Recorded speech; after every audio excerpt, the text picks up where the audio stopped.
Good morning, good evening, good afternoon, Earthlings. How are you doing? We're here, we've made the effort to come out of our comfort zone. We've come all the way to St Paul's Cathedral where Charles and Diana got married. And this is the door where they came out. How's this for a door? Wow. Pretty impressive. And they came out here and walked down the famous steps, as Graham's just pointed out on his video, where Harry and Meghan were right royally booed at the Jubilee. So just to put it into context, we've actually stopped for a rest. They charge a lot of money to go in there. We're not going to pay all that. Just want to have a chat about a couple of things that have come out. And as you all know, my big thing is, are the newspapers bullshitting? Are PR people in the palace bullshitting? I don't actually ask if Harry and Meghan bullshit, because we all know they bullshit. It's the others I worry about. Now, last night we went to Buckingham Palace. We were outside Buckingham Palace. What time would you say? 8ish, something like that. Yeah. Around 8 o'clock. And what did you see while you were there? We saw the royal standard flying above Buckingham Palace, which means the king is at home. Means he's in residence, doesn't it? Yeah. But apparently not. He was at Clarence House, I would imagine, from 8 o'clock. We were there from 8 o'clock until 8:30. That's for sure. We didn't leave until 8:30, 8:45, because we heard Big Ben bonged 9:30 when we were crossing Westminster Bridge after we'd been to Trafalgar.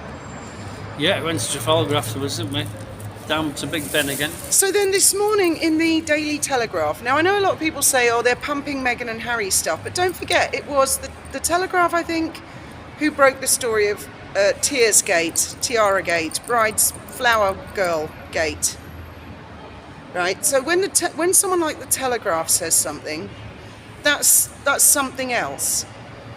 And this morning they say that yesterday at some point throughout the day, Harry called Charles to wish him happy birthday. Charles was thrilled, he spoke to Meghan, and they played Charles a video of their two children wishing him happy birthday, which I think sounds really manipulative.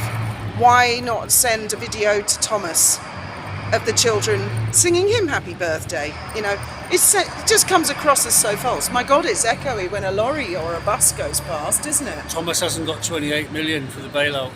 Well, yeah, it does come across as one is the king and is fabulously rich and can offer them power and position, and the other not. So, you know, why fucking bother? So, sod Thomas. Let's get the kids to sing happy birthday to Charles. So there's lots of things in that article. Did Harry even phone Charles or not? And it is a big deal. It is a big deal. If it's a private family thing, that's one thing. But it follows on from the 28 million in debt story where they said, oh yeah, Charles has agreed to a secret plan to allow Harry back in and Meghan as working royals. And that's the part I'm bothered about. That's the bit I'm interested in. I start hearing things about there have been phone calls, oh, Charles was thrilled, blah, blah, blah. But then I look at the article as bullshit. Because why was the Standard flying over Buckingham Palace when Charles was apparently at Clarence House? Or is it the rule that it just flies over the palace when he's generally speaking in London? If that's the case, then why do they bother with the pennant on any car he's in? Why do they bother flying the Standard at Parliament when he's there? Because that's only down the road. I mean, there's a big rules with flags. You've been in the army. There's big rules with flags, yeah? Yeah. It was definitely... I got screamed at for putting the two flags up the wrong poles. Regimental flag, Union Jack. Two flags, two poles, sent them up. Oh no. One's got to fly on the one side or the other. And I mean, there's whole laws, there's whole signals. It was the Royal Standard, yeah? Yes. And it was definitely Buckingham Palace we were looking at. Definitely.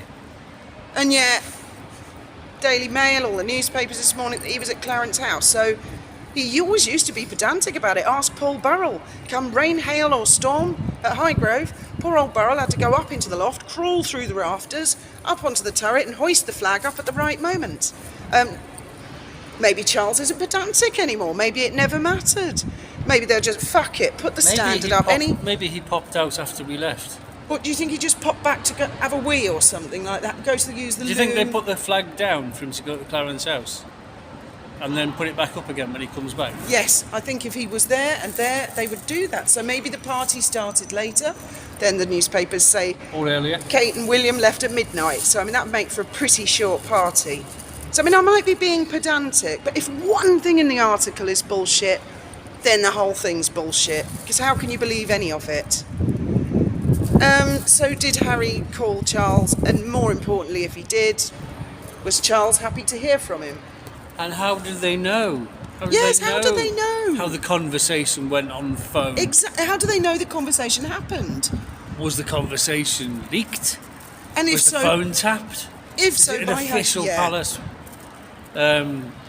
comment? You know, I don't know. It's not an official palace comment, but the way it's written, It's just in the Telegraph. the way it's written gives the impression it's Charles's team that have leaked it, but it's not an official announcement. So who after? Let's say there was a phone call. Who jumped onto the Telegraph straight away and said there was a phone call with Charles and he was really happy and blah blah blah and all these details. And if that's what happened, how's that going to make Charles feel?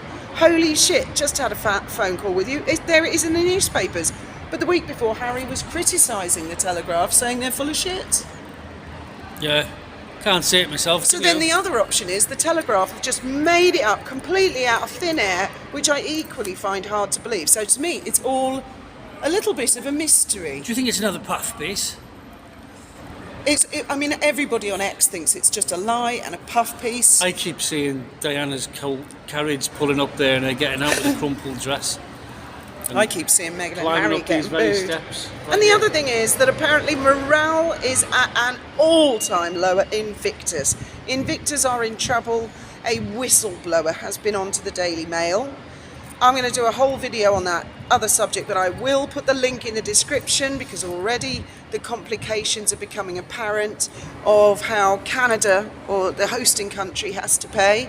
How do you guys, of citizens of whichever country, feel about that? And there are questions being raised, do they spend money on Harry and Meghan's security? And I think the security is very complicated, and I will explain that in another video. In the meantime, should we take in the sights of this wonderful ceiling here? It's amazing. This must have cost an absolute fortune. Can you So imagine? the City of London must have paid the bill, mustn't they? They probably charge the money as well. Admission. They just finished on me. Yeah. Because we were going to go in, but it's £23 each to go in.